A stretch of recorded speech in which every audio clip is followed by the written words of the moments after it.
Hello and welcome to UNA Today, where you get your trusted campus and local news. I'm Hannah Campbell. And I'm Cassidy Beck. Kilby Laboratory School has recently received a state and national award. In September, Governor Kay Ivey announced that Kilby Laboratory School had been selected as one of the 21 Alabama Bicentennial Schools of Excellence. Each school received a $5,000 grant. Out of the 200 Alabama schools that applied for the award, 21 were selected. Kilby School Director Dr. Kirkman said the award is very helpful. Kirkman and the staff at Kilby are in the process of deciding what to spend the money on. He said that Kilby was also awarded as a National Blue Ribbon Lighthouse School of Excellence 3 weeks ago. Kilby is one of 36 schools in the nation that holds this honor. A local school hosted a STEAM event this weekend. Harold Lewis is on the scene to cover the event. There was something new and unusual happening at River Hill School this weekend, so we ventured in for a closer look. My name is Allison Delbert, and I am the STEM Teacher and Technology Coordinator at River Hill School. We're very excited today to be hosting our first River Hill robotics competition. We have organized lots of things, grades K through 6, for our competition today. Not only will our students be participating in 3 challenge courses, they are also participating in a character robot competition contest. And it's been wonderful involved with all these students, coaching them, directing them, helping them become better team players and better interactors with adults in the world, because robotics is a skill that they're going to need as a person in the workforce. They'll be fixing these robots, they'll be operating these robots. Lots and lots of things are incorporating robots today, and we just think this is a great start and preparation for them to begin on that journey. We also got some youth perspective. The hardest part is actually working with a group. But when you work as a team, you actually learn what you're good at specifically and what's your strongest point, and then you can use that in your advantage while your other teammates can work on their strongest point. I'm Mary Jane Fowler. I'm the principal here at River Hill School. We had 4 schools represented, including River Hill. We had 10 teams.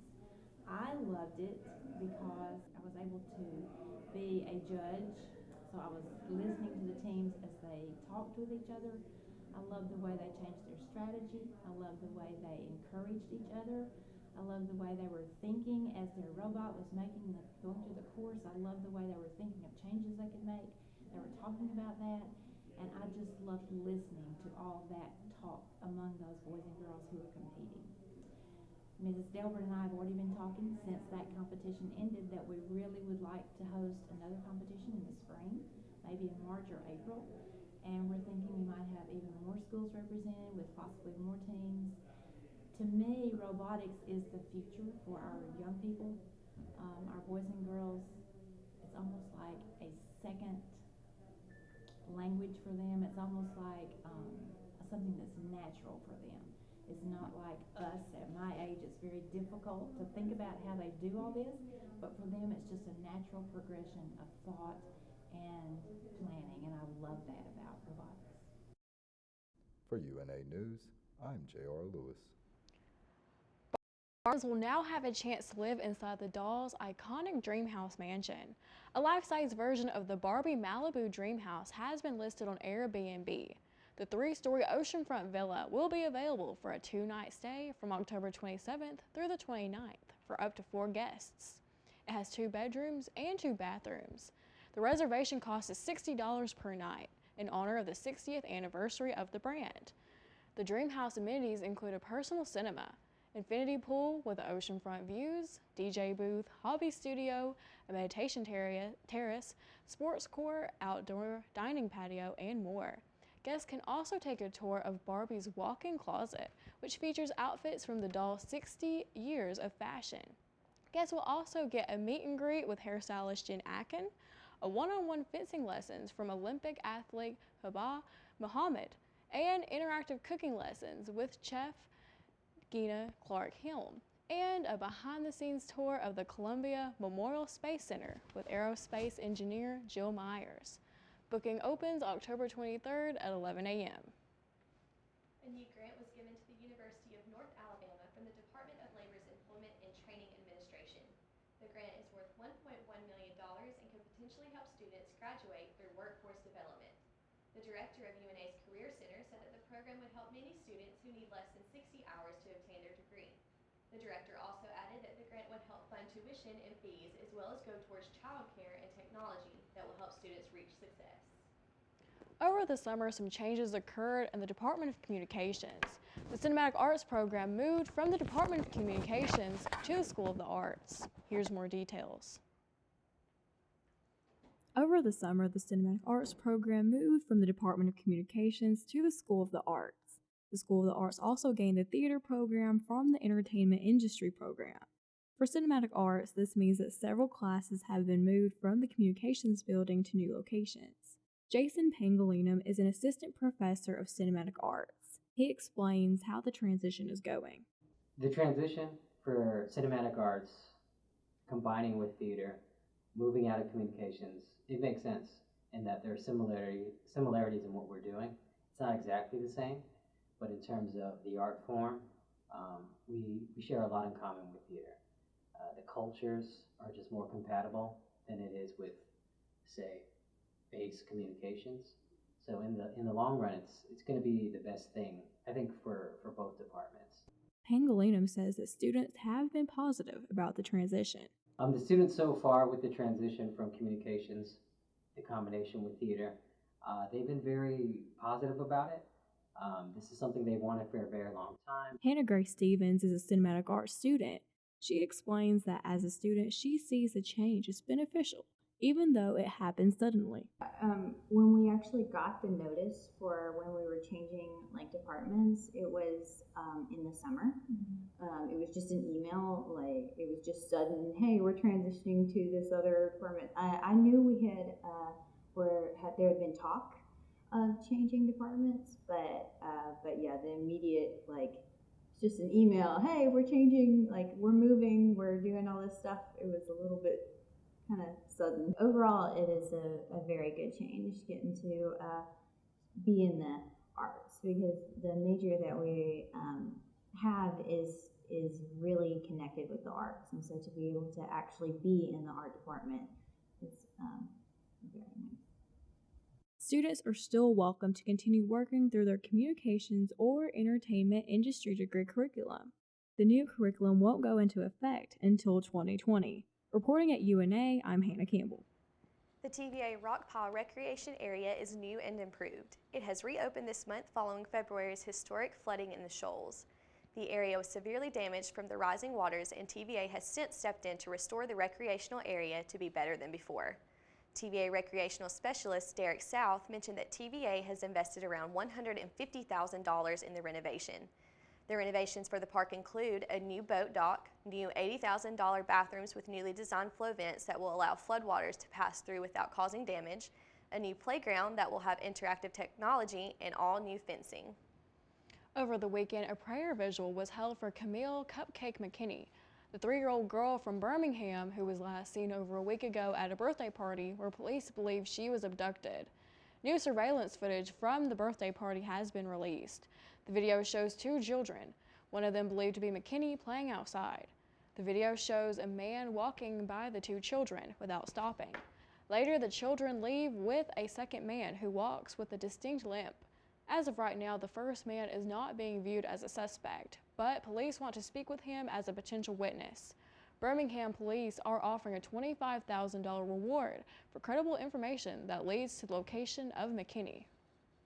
From Tragedy Came Unity, a Shoals event occurred in Tuscumbia that focused on healing and community. We have that story for you now.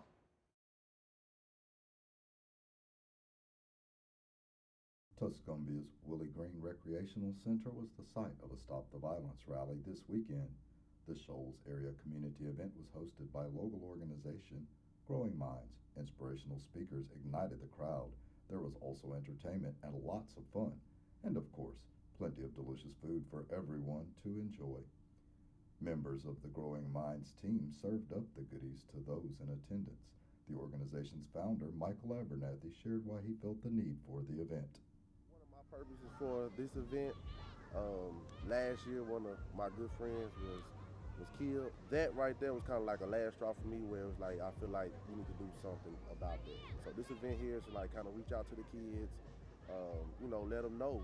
When you hurt someone, you don't just hurt them, you hurt their people, right? But when you help someone, you don't just help them, you help their people.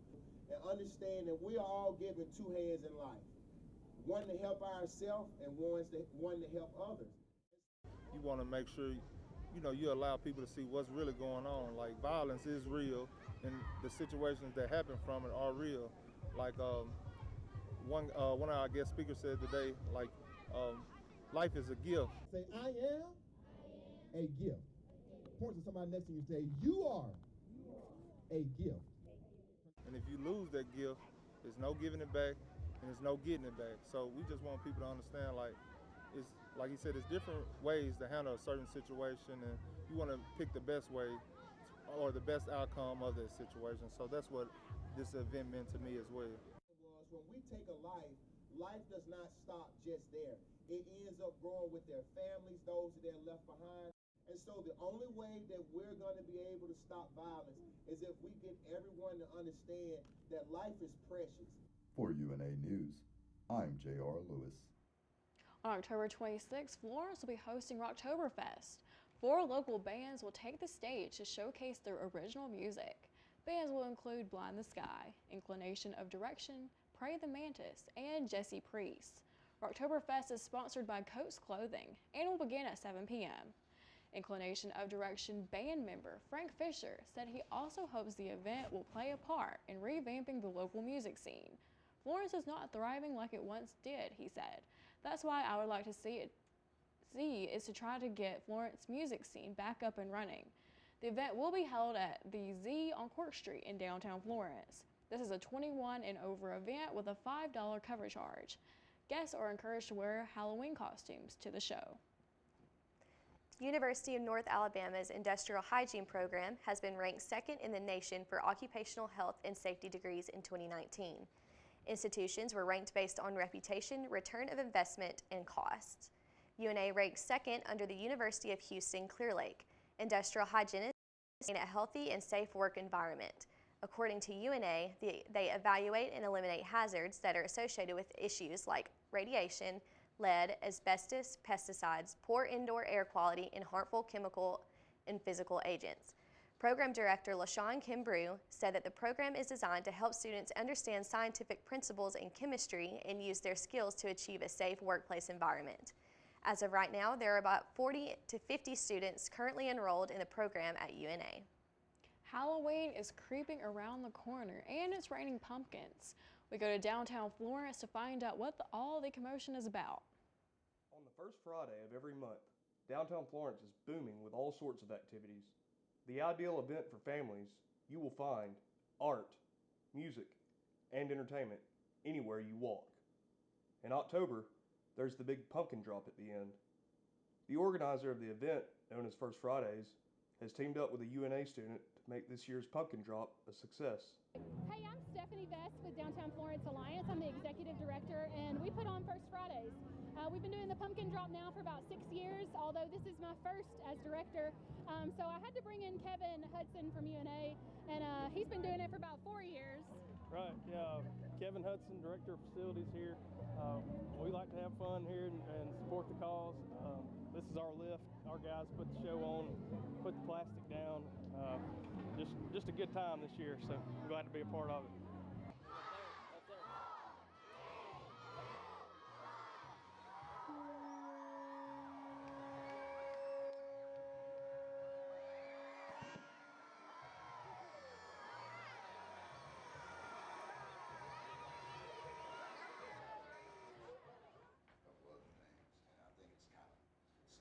I think it's us. Thank you for joining us today, where it's always a great day at UNA. Join us at noon, 4 and 6 for breaking campus and local news.